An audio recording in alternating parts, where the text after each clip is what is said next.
नमस्कार। मैं doctor Rajesh Raman, senior consultant physician, new Delhi से बोल रहा हूँ। दोस्तों, मैं आज आपके सामने ट्यूबरकुलोसिस के बारे में बात करने जा रहा हूँ।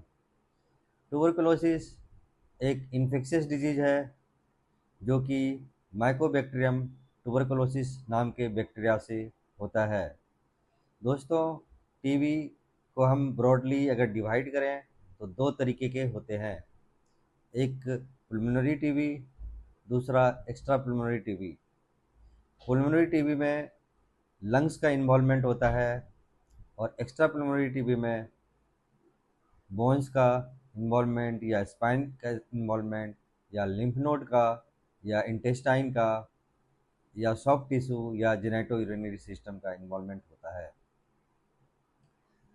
Mycobacterium tuberculosis acid fast bacilli और हाईली इन्फेक्शियस डिजीज है जो कि ड्रॉपलेट न्यूक्लियाई के द्वारा ट्रांसमिट होता है। दोस्तों, ये ड्रॉपलेट न्यूक्लियाई क्या है?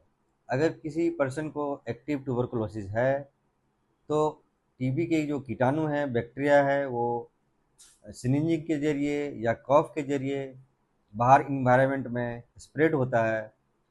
वो जो न्यूक्लियाई होती है, ड्रॉपलेट न्यूक्लियाई होती है टीबी का, वो बहुत ही माइक्रो मिलीमीटर का होता है, 1 से 5 माइक्रोन का साइज होता है।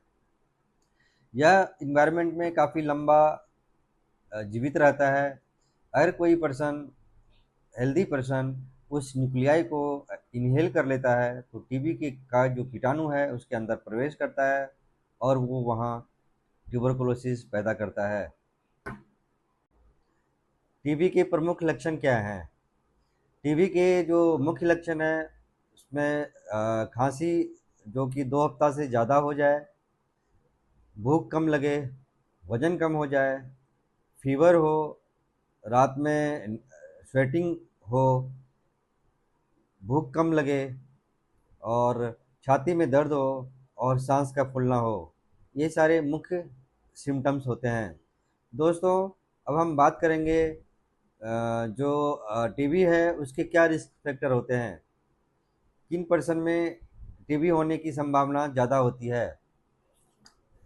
ऐसे पेशेंट जिसका इम्यूनिटी कम हो, जो इम्यूनो कम्प्रोमाइज पेशेंट हैं, जैसे कि डायबिटीज़, जैसे कि HIV, या फिर कोई पेशेंट है जिसका डायलिसिस हो रहा हो, क्रोनिक किडनी डिजीज, जिनका ओवर क्राउडिंग एक इम्पॉर्टेंट फैक्टर है टीबी होने के लिए, क्रोनिक स्मोकर हो या फिर क्रोनिक अल्कोहलिक हो।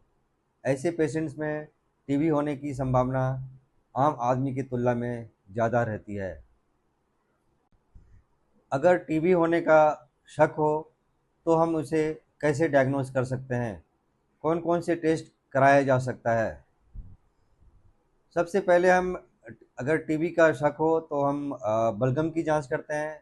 बलगम में हम स्पुटम AFB करते हैं, स्पुटम कल्चर करते हैं, जीन एक्सपर्ट की जांच करते हैं। इमेजिंग में हम छाती का एक्सरे करते हैं जिसमें इन्फिल्ट्रेशन जो है, टीबी की कीटाणु का जो इन्फिल्ट्रेशन है, लंग्स का जो इन्वॉल्वमेंट है, वो आता है। नेक्स्ट जो इन्वेस्टिगेशन है उसमें CT scan of the chest करते हैं। जो गोल्ड स्टैंडर्ड जो इन्वेस्टिगेशन है दोस्तों, उसमें टीबी कल्चर करते हैं जो स्पुटम के जरिए किया जाता है। मोन्टोक्स टेस्ट भी किया जाता है जो कि आर्म में दिया जाता है। इसके अलावा अगर एक्स्ट्रा पुल्मोनरी टीबी का डाउट हो तो उसमें हम लिम्फ नोड का बायोप्सी करते हैं या फिर FNAC करते हैं। अगर टीबी हो जाए तो क्या ट्रीटमेंट होता है? अगर किसी पर्सन को टीबी डायग्नोज हो जाए तो हम उसमें जो दवाई देते हैं उसको 2 फेज में डिवाइड करते हैं। एक इनिशिएशन फेज, दूसरा कंटिन्यूएशन फेज।